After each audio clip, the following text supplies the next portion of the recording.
A true double standard is one of the clearest distortions of truth in human behavior. It occurs when two people, or two situations, are judged by different rules, even though the circumstances are essentially the same. In simple terms, a double standard is when the rule changes depending on who is being judged. It is not merely disagreement, it is inconsistent judgment. A person who might say lying is wrong, but excuse their own lie while condemning someone else's. The principle remains the same, but the application changes based on identity, emotion, or advantage. This is why double standards are so corrosive.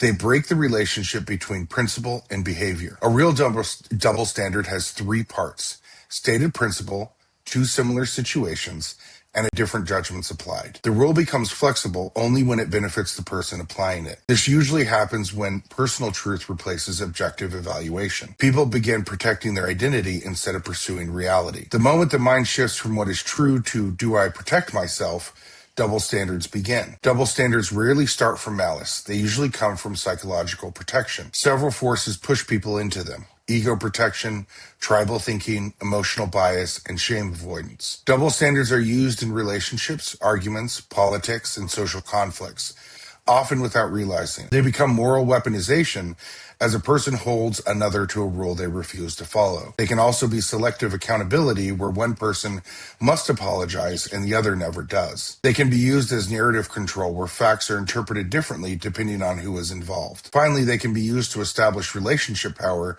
where one partner becomes the permanent judge. Double standards create damage by eroding trust, creating disrespect, and avoiding self-honesty. To stop using double standards, a person must do some serious internal work.